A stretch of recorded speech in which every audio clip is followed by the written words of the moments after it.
estava comentando, né, minutos antes, que o que aconteceu é que basicamente Júlio Prestes foi eleito de fato, foi de paulista para paulista, em teoria, porque foi de Washington Luiz para Júlio Prestes, que são paulistas, assim, e em teoria, né, ele foi eleito pela eleição que eu falei que era bem fraudulenta de Primeira República. A manobra que Vargas vai fazer é, né, vai rolar o assassinato de João Pessoa lá na Paraíba, e ele, enfim, vai fazer seus contornos políticos para, né, afirmar de que foi um assassinato, assim, planejado pelo próprio Júlio Prestes e que não sei o quê. Vai se associar aos militares e vai dar um golpe na República. E aí inicia, né, a era Vargas, assim como a gente pode chamar. Eu estava estudando um pouco, inclusive, antes de começar essa aula, eu adoro o Pelizari, assim, do Descomplica. E eu estava vendo um vídeo dele, e ele falou algo que eu achei bem interessante mesmo, que dá para questionar um pouco do que a gente chama assim de era. Porque às vezes, assim, se fosse governo Vargas, assim, com a data embaixo, 30, 45, faz sentido, assim, literal, tá tudo ok, inquestionável. Mas dá pra gente questionar um pouco desse rolê de era, porque às vezes a era, assim, o quanto essa pessoa influencia, não necessariamente está ligado à liderança daquela pessoa, tipo, a era Vargas não se inicia no momento que ele é presidente e morre no momento que, por exemplo, ele se suicida em 54, sabe? Às vezes tem repercussões, assim, do planejamento que ele tinha para o Brasil até depois.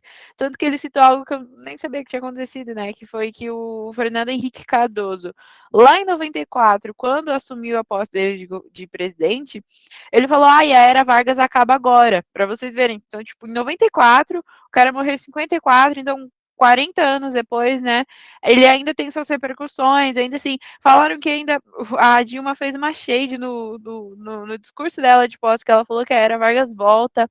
Então, enfim, né, assim, eu acho que o vestibular não vai cobrar isso, o que é era, o que é governo, mas é algo que já dá pra gente raciocinar um pouco, assim, sobre o que a gente tende a nomear, assim, de governo e de eras, e, enfim, e titulações da história, ok? Então a gente tem, não sei porque tá com esse vocês estão vendo esse negocinho? Ah, não, desculpa, deve ser um negócio do computador, mas vocês não estão vendo, tá tudo bem.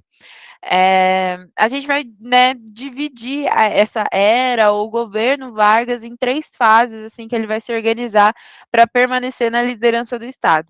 Então a gente tem a primeira, que é o governo provisório, então ele assume em 1930, em novembro de 1930, com o golpe mesmo, assim, golpe mesmo porque ele realmente foi contra as regras e limitações da Constituição, e ele vai assumir em 1930 com a ajuda dos militares, como eu falei, e vai ficar até 34, que é quando, por exemplo, vai começar, assim, em 32, a Revolução Constitucionalista de São Paulo, que eles queriam muito uma Constituição, né, porque a de 1891 vai ser suspensa, eu vou falar sobre, mas enfim, eles vão pedir muito disso e apesar de perderem militarmente, a gente considera assim que ideologicamente, em termos de propaganda, os paulistas ainda ganharam, porque consequentemente vai sair o governo constitucional, então junto com uma nova constituição, que é oficializada em 1934 e vai até 1937. E depois disso a gente já vem para o Estado Novo, que é de fato a ditadura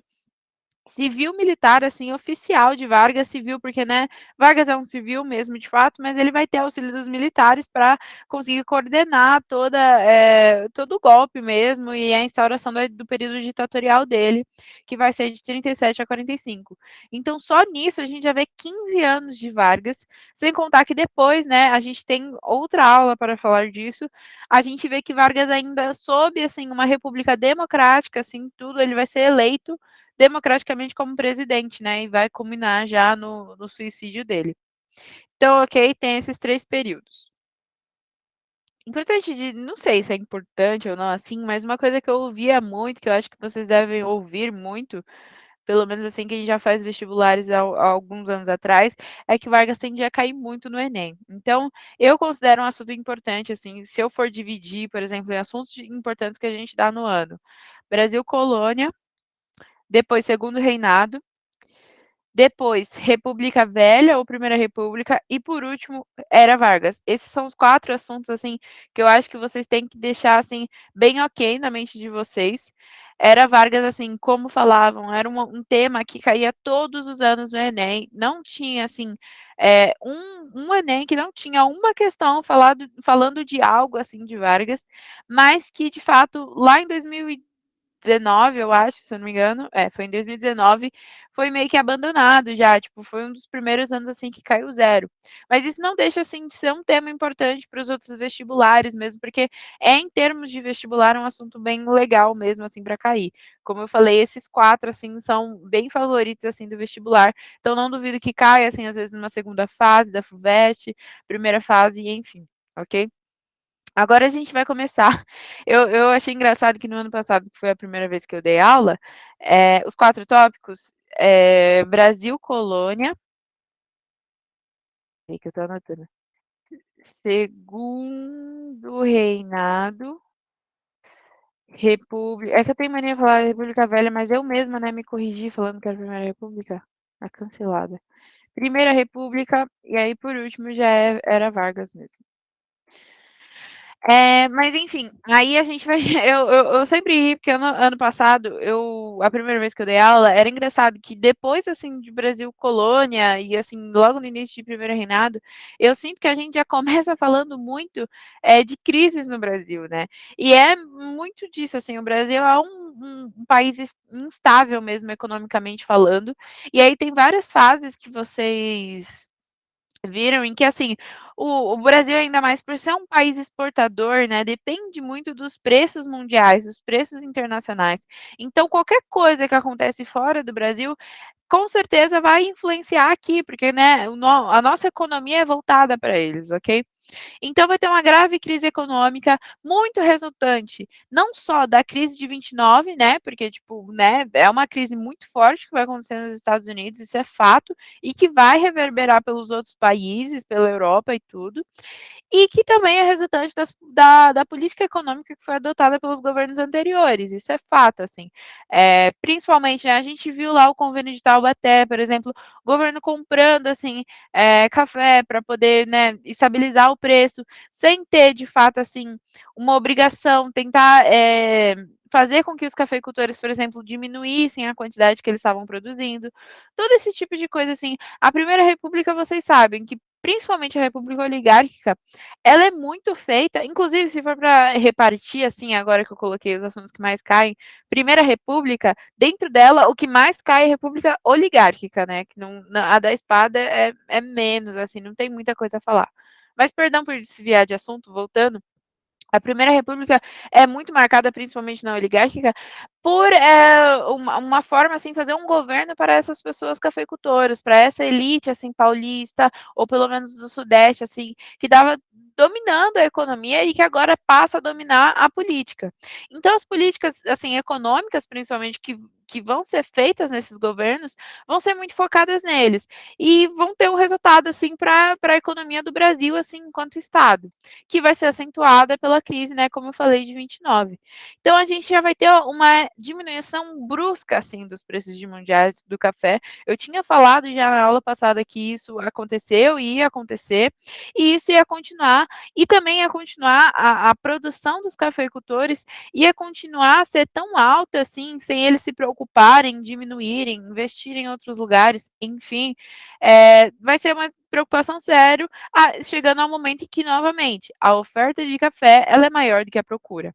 Então, assim, não vai dar bom, vai ter uma queda das exportações e importações, então a gente não vai vender menos, tanto quanto vai comprar menos, nosso poder de compra vai diminuir de coisas de fora, e, consequentemente, isso diminui a entrada de uma coisa que a gente chama de divisas. Eu falei isso já na nossa aula de Primeira República, caso vocês não lembram, divisas é a grana que o Estado consegue, assim, para pagar as nossas dívidas, para pagar a nossa dívida externa, ok?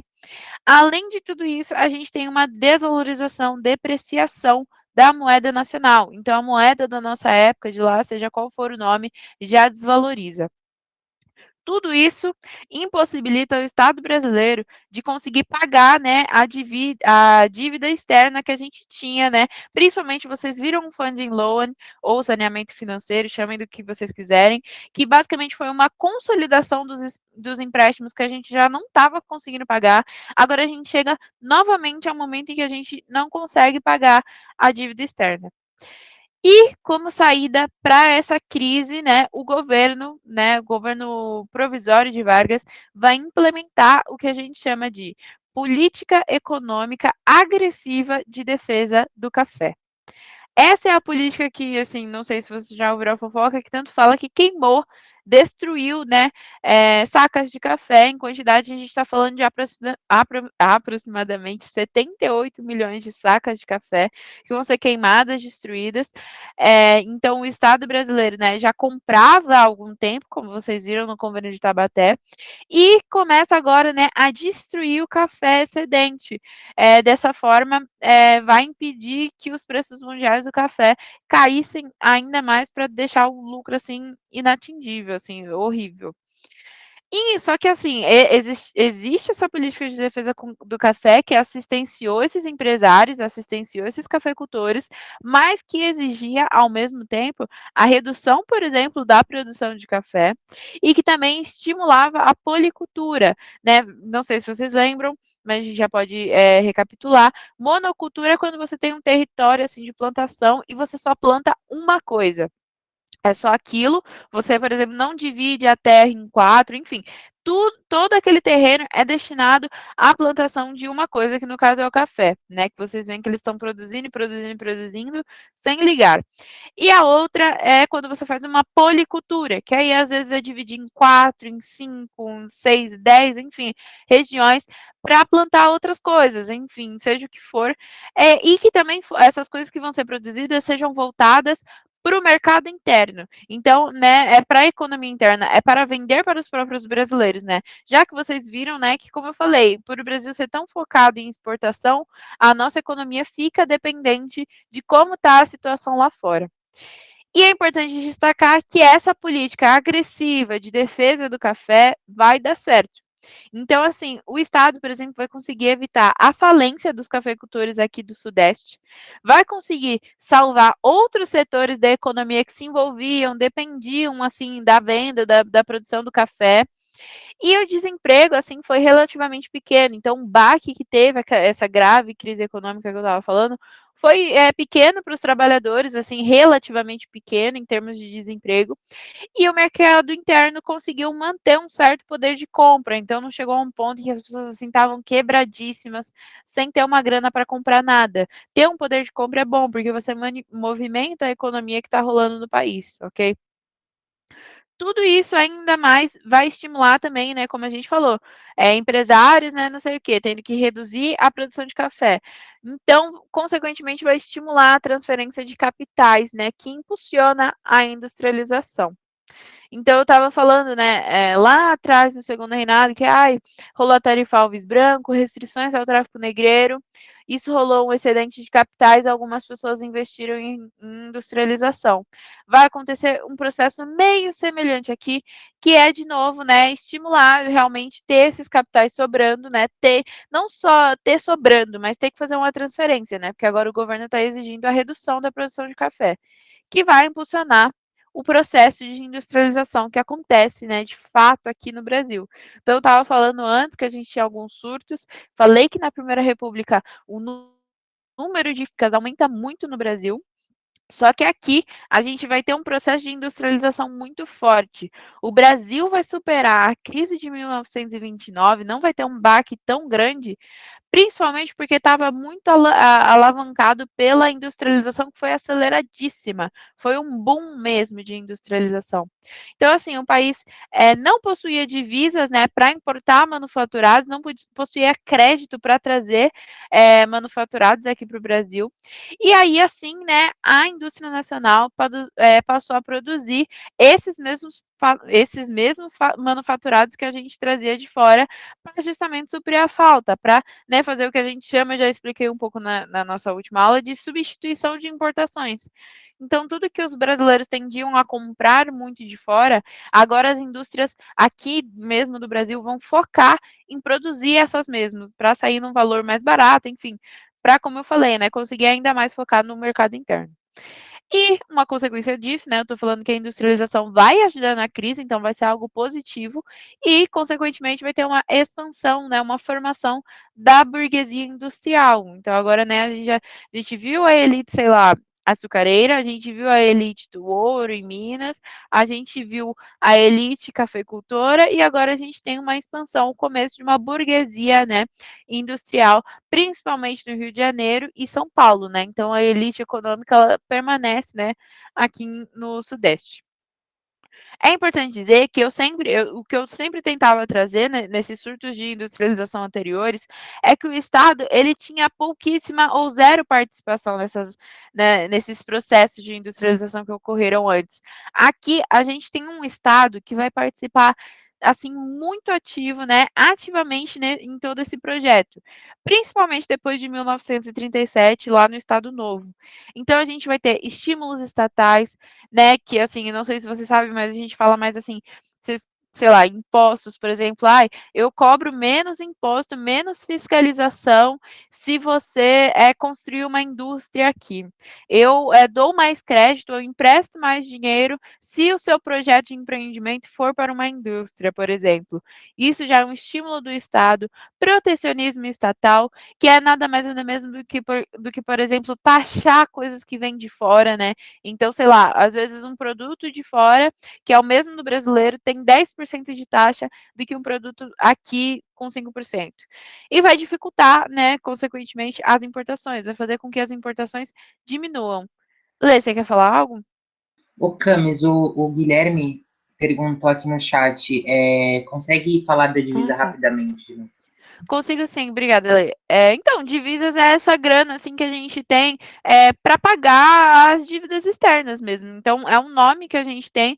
Por exemplo, muitas vezes um estado que acontece, que é o que acontece aqui nesse período no Brasil, é que tudo que eles conseguem vender assim, e eles ganham dos outros países, então o lucro que eles têm dos outros países, eles reservam essa quantidade, principalmente porque, como eu falei, o Brasil era muito focado em exportação, reservam uma quantidade para justamente conseguir pagar a dívida externa e mostrar que ainda, né, consegue contrair crédito, enfim, esse tipo de coisa. Mas não é muito simples, assim. É a nossa grana guardada para pagar os boletos internacionais. Obrigado. Imagina. Aí, enfim, né, como eu estava falando, o Estado agora ele participa ativamente desse processo, então ele faz estímulos estatais, ele faz protecionismo estatal e ele investe ainda também, principalmente em indústrias de base, né, que são aquelas indústrias assim que produzem e fornecem matérias-primas para a fabricação do último setor, dos últimos bens, ok?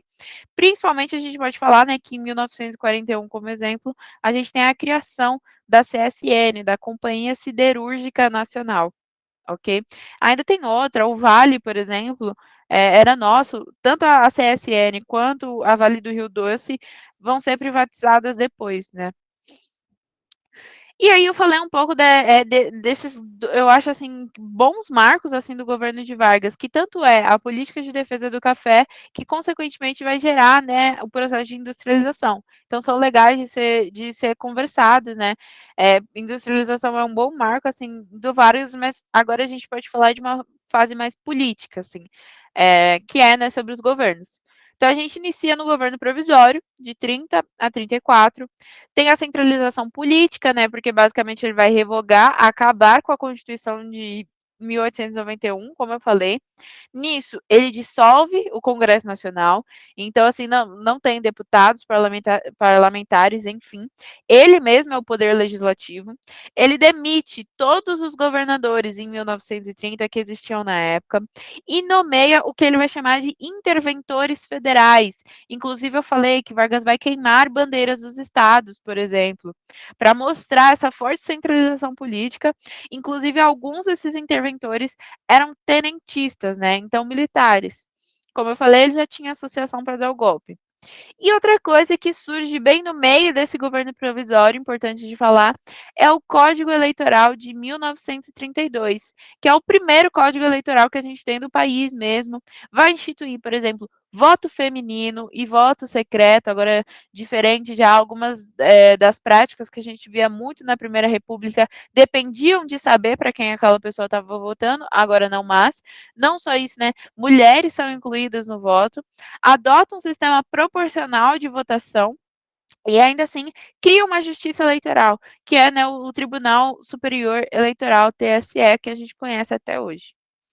Beleza?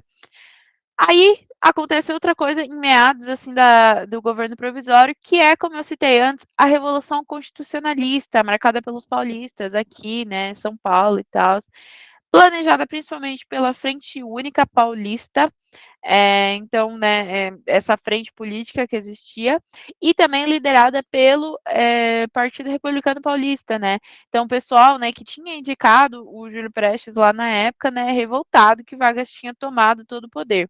Eles basicamente exigiam muito a constitucionalização do país, né? Que é a criação de uma constituição, né? Vargas acabou com a que tinha de 1891 e agora eles queriam, né, uma nova constituição e também eram apoiados pelo PD, que é o Partido Democrático de São Paulo. Em 13 de maio de 1932, 4 jovens, né, que é esse MMDC, Martins, Miragaia, Drauzio e Camargo, inclusive tem ruas aqui em São Paulo chamadas assim de MMDC, eles vão tentar invadir um jornal tenentista e vão acabar mortos, assassinados, né? E, enfim, isso vai acender demais os ânimos da população paulista em geral. Muita gente vai ficar comovida pela morte, pelo assassinato desses 4 jovens, enfim, eles estavam, assim, realmente no início da vida, fazendo faculdade, não sei o quê. E vai fazer com que boa parte dos paulistas fiquem animados em combater, em entrar para a Revolução Constitucionalista. Inclusive tem todo aquele rolê de, ai, precisa de dinheiro para fazer armas e não sei o quê, ou prata. Aí as pessoas começavam a doar as próprias pratas, anéis, alianças, enfim, joias, para poder produzir essas armas.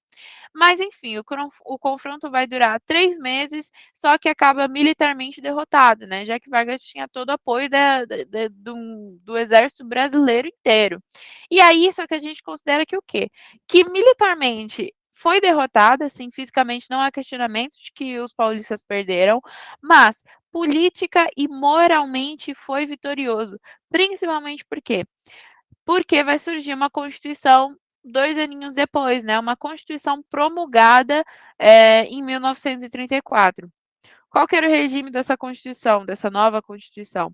É uma república, então ele determina, estabelece uma república que é liberal, presidencialista e federalista. Ok? Nessa Constituição de 1934, a gente já vê assim leis não só assim de eleitorais, assim como as mulheres adquirirem, é uma garantia mais ou menos. Eu não quero que vocês se confundam, né? Nossa, mas você já falou isso. É porque existe o código, só que agora sim a gente tem uma Constituição, né? A Constituição é a base de um país. Então agora a gente está reafirmando que as mulheres adquirem o direito de votar, que o voto é oficialmente, constitucionalmente secreto, e, né, a gente tem a Justiça Eleitoral, né, o TSE. E, além disso, a gente vê, né, agora o surgimento das leis trabalhistas. Salário mínimo, férias remuneradas, regulação de 8 horas máximas de trabalho diário. Então, são coisas assim que vocês pensam, ah, mas e a CLT de Vargas? Uma coisa que me ajudou muito é que CLT significa a consolidação das leis trabalhistas. Então, as leis, elas já surgiam, já se fundamentavam de outro lugar. A CLT é apenas a consolidação, que inclusive só vai ser editada, assim, de uma forma bem integral e repentina só em 2017, né, com a reforma do Temer. Mas, enfim, é isso, assim, a gente tem em 1934 o surgimento dessas leis trabalhistas e a CLT, é importante lembrar, que só é criada em 1943, beleza? Então, agora a gente está vendo, né, uma Constituição em 1934. Outra coisa que é legal, assim, para dar continuidade, é falar um pouco das forças políticas que vão surgir na época. Lembrando que isso já ganha muita força mesmo assim no governo constitucional, né? Porque é o que vai acontecer. É que Vargas vai ser eleito pelo Congresso, né? Então, é uma coisa que é muito comum já, isso aconteceu já em outras constituições, inclusive a de 88 fez isso, que é determinar que a primeira eleição fosse uma eleição indireta. Então, é uma eleição que é feita pelos parlamentares mesmo, pelo Congresso Legislativo, e não as pessoas mesmo indo na urna votar. Então, a gente tem Vargas eleito pelo Congresso, né, através de uma eleição indireta, ele permanece no poder, né, sem muito spoiler, eu falei isso. E eu vou pegar agora mais para destacar as forças que a gente tem, duas forças muito importantes, assim, que uma é a Ação Integralista Brasileira, A e B, né, ela é composta por antissemitismo, né, então muito ódio aos judeus, anticomunismo radical, corporativismo, né, que é algo assim que vem muito do Mussolini na Itália, tem muitas semelhanças, né, nacionalistas, antiliberais, autoritários e violentos. Essas pessoas assim vêm muito, assim, se inspiram muito no fascismo assim que tem lá na Itália e que está se espalhando pela Europa. E aí, enfim, né, é o que a gente chama A e B é o que a gente chama aqui, né, de basicamente fascismo brasileira, com o líder o Plínio Salgado. Inclusive a A e B tem sido revivida, né, agora nesses últimos anos, para vocês verem como a gente está revendo, assim, uma onda de reacionismo, de ultraconservadorismo no Brasil. Enfim, a gente tem um combate ao capitalismo financeiro. Vocês têm que entender que, apesar de hoje a gente relacionar muito direita com, enfim, liberalismo e tal, principalmente porque, assim, lá atrás, né, outro contexto, gente, importante não sermos anacrônicos, sem contar que a gente acabou de ver os Estados Unidos ultra, mega liberal lá em 1900 e tal, ficou riquíssimo, só que em 29 quem quebrou foi a Bolsa de Nova York, quebrou o país inteiro. Então, muita gente na época estava com muito medo, assim, do capitalismo ultraliberal, assim.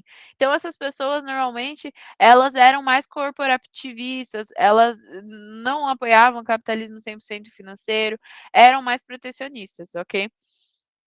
Tomada de consciência do valor espiritual da nação, né? Então, né, sei lá, Brasil acima de tudo, Deus acima de, né, ao contrário, né?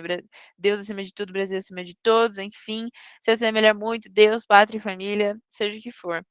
E outra força já é uma frente política de esquerda que era liderada pelo Partido Comunista Brasileiro, que surge nessa época, é a Aliança Nacional Libertadora, ANL, que tinha como líder o Luiz Carlos Prestes. Né, eu falei que eu ia começar a citar mais o nome desse cara, né, o Luiz Carlos Prestes, e vocês vão ver ele um pouco pela história mesmo. Então, assim, era uma frente política de esquerda que tinha como meta combate ao imperialismo, né, os Estados Unidos estavam com várias políticas, doutrinas, assim, extremamente imperialistas na América Latina. A gente vai ver a instauração de vários golpes de ditadura, enfim, eu vou falar um pouco mais disso lá para o final do ano. Garantia das liberdades populares, constituição de um governo popular, suspensão do pagamento da dívida externa. Então, vamos simplesmente dar um calote nesses imperialistas e vamos parar de pagar. Reforma agrária, né, que é algo que a gente não vê discutido no Brasil e nem tratado e muito menos aplicado até hoje.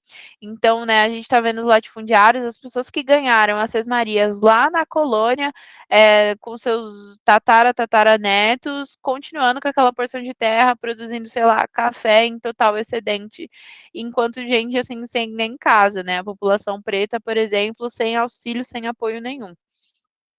E, por último, nacionalização das empresas estrangeiras, né?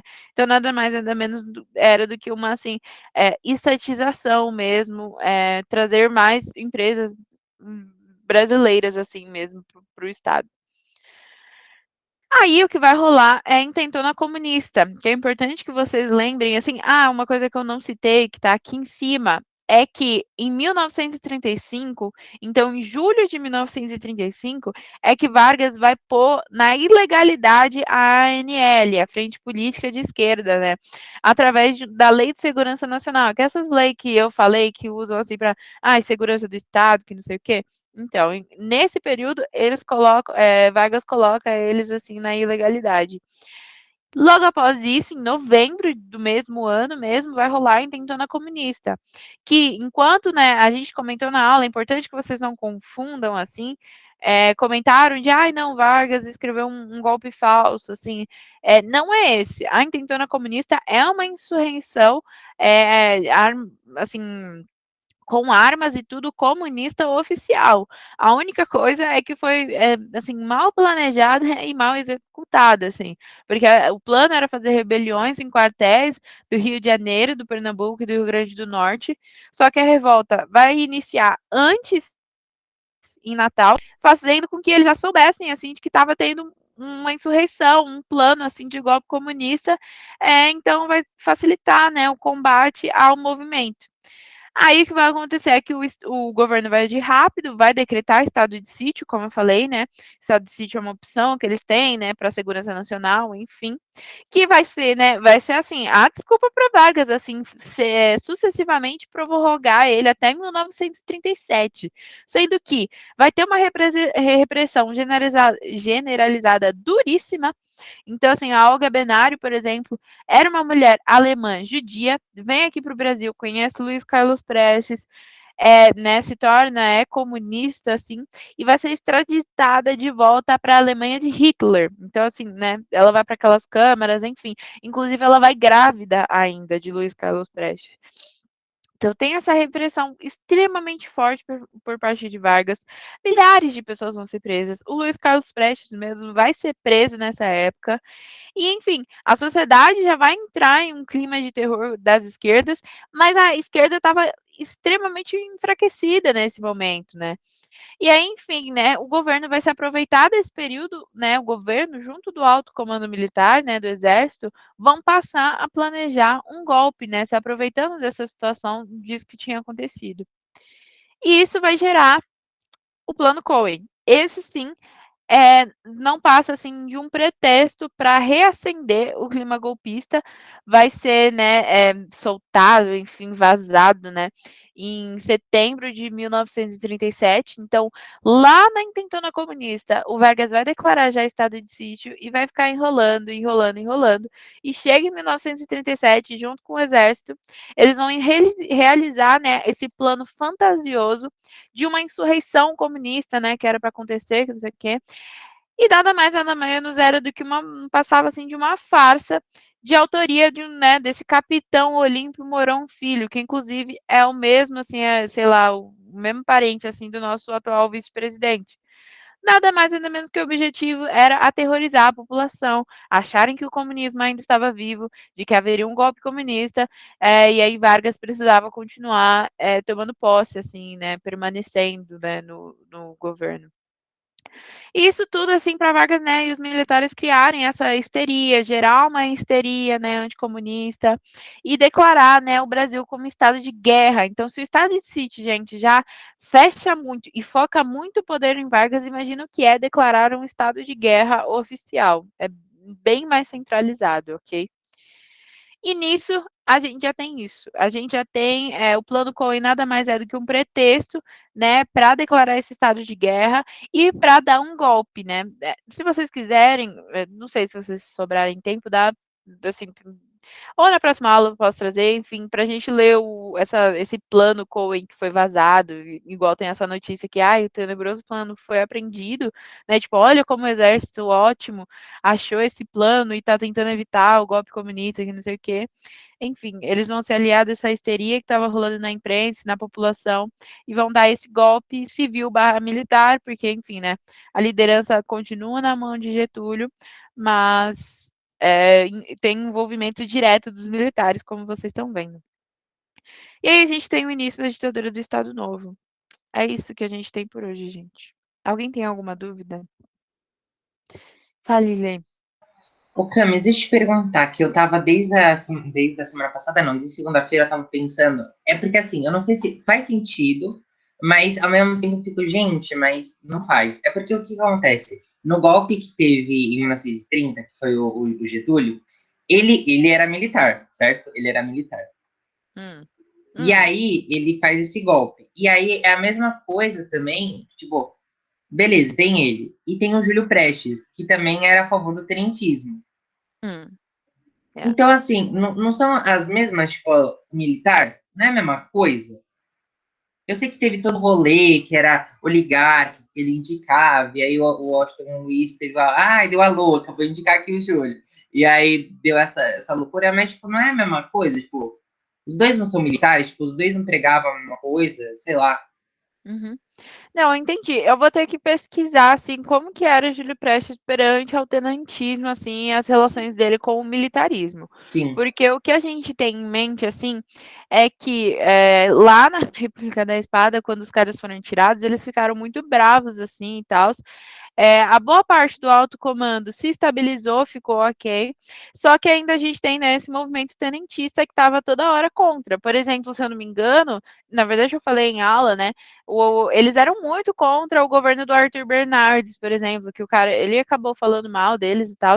Então eles até, foi o auge, assim, na verdade foi a inspiração para começar os movimentos de protesto, assim, do eu, tenentismo. eu acho que eu posso ter confundindo o Luiz Ah. Carlos Prestes com o Júlio Prestes, é sobre isso. Porque agora você falou, eu falei, Ah. caralho, é verdade, um cara é diferente do outro. Ah. Não, aí faz mais sentido. Eu não sei, assim, é porque, assim, tem gente que eu não vou duvidar que o Júlio Prestes poderia ser mais afinado com os militares, mas oficial, oficial não, porque ainda mais ele é paulista.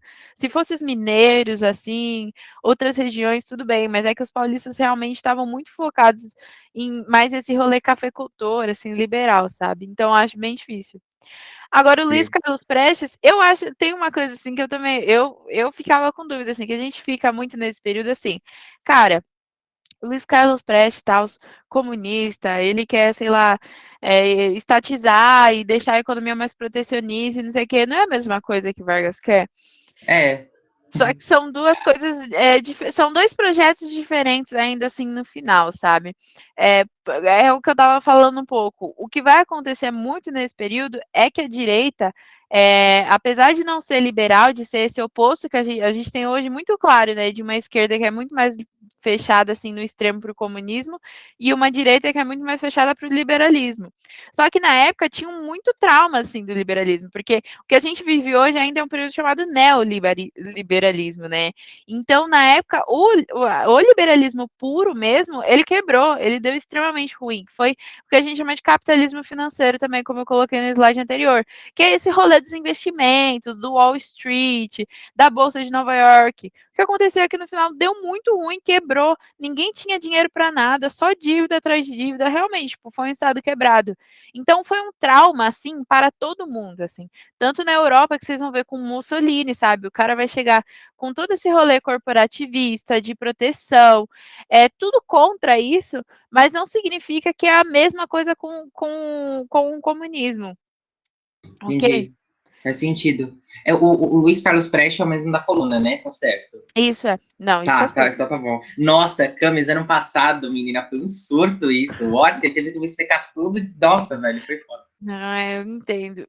Mas assim, os planos comunistas, eles são um pouco mais, né, eu diria, sei lá, extremos, mas é um projeto diferente, né? Já segue muito a linha do marxismo. Então, é um projeto de estrutura econômica bem assim maior e mais focado do que só a relação de Vargas, por exemplo, com o industrialismo, com tentar dar mais atenção para o Brasil.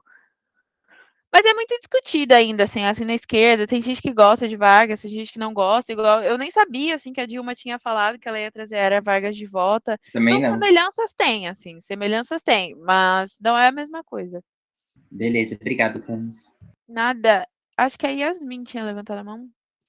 Ô, Camis, eu tava vendo uma aula lá na escola e aí a professora falou assim que a gente poderia chamar o Estado Novo, que é uma ditadura de características fascistas.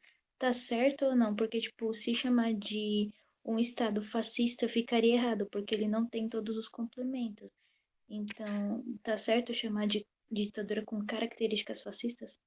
Aham. Gente, Vargas é uma pessoa assim muito singular na história e que não vai ter nada igual, Porque, tipo, eu acho que ela justamente falou isso, tá certíssimo, inclusive, porque é um estado com características fascistas. Ele vai surgir no mesmo período do fascismo que tá rolando lá na Europa mesmo. Então, Mussolini, enfim, até o nazismo e tal. O Vargas, por exemplo, vai ficar muito no meio. Inclusive, ele extradita a Olga para a Alemanha nazista, mas no final ele só queria o dinheiro dos Estados Unidos e da Alemanha, por exemplo. Tanto que no final da Segunda Guerra, a gente vai falar isso na próxima aula, no final da Segunda Guerra que ele vai entrar, por exemplo. Mas ele estava muito focado assim nos projetos que ele tinha aqui para o Brasil e eram um pouco específicos, singulares. Então não é 100% fascista, mas tem muita coisa que acontece, sei lá, na Itália, como eu falei, que vai acontecer, vai ser reproduzida aqui no Brasil da mesma forma, sabe? Principalmente por essa linha assim, mais protecionista, corporativista mesmo. Então o Vargas ele vai criar sindicatos assim dos trabalhadores, assim, corporativismo é nada mais do que separar mesmo. Então, criar esses sindicatos para separar esse tipo de coisa, assim, sabe? Então, ele tem suas características, mas assim, a ditadura que Vargas vai implementar, esse Estado Novo, é muito singular, assim, para ser comparada a qualquer outra coisa que vai acontecer, assim, fora do Brasil, ok? Mas tá certíssimo. Tá bom, Camis, obrigada. Nada. Também tem, assim, Vargas também chama, assim, é chamado de populista e tal, porque, né, ele vai ter um apelo, igual eu coloquei aí nessa capa, que tem o pessoal trabalhador, colocando, trabalhador também tem seu estado, tem o seu lugar no Estado Novo, que é, tipo, literalmente defender a ditadura, literalmente pegar e falar, a gente tem nosso lugar na ditadura, entendem? Então ele era muito amado. Pode falar, Theo. Camis, eu lembro que em algum lugar falou que, tipo, tinha uma frase que era Vargas não pode tocar nas sagradas relações do campo. Então, tipo, as leis trabalhistas não se aplicavam ao campo, era só, tipo, cidade, né? Muito bom, muito bom. Isso era algo que eu esqueci de falar nessa aula. É totalmente verdade. Vargas, ele não mexe com as relações de trabalho que vão acontecer no campo. Todas as leis trabalhistas que surgem, assim, que eu estava comentando, elas não vão para o campo, elas só vão para o ambiente urbano mesmo. É super real. Para vocês verem ainda, essa frase ainda que você falou muito boa, porque, tipo, justamente o quanto esse rolê mais interior, assim, no Brasil, de trabalho de campo mesmo, manual, agricultor, é tão influente que nem leis trabalhistas vão funcionar nesse período com Vargas. Mas tá certíssimo também. Obrigada. Nada. Eu vou parar de gravar, gente, mas alguém tem mais alguma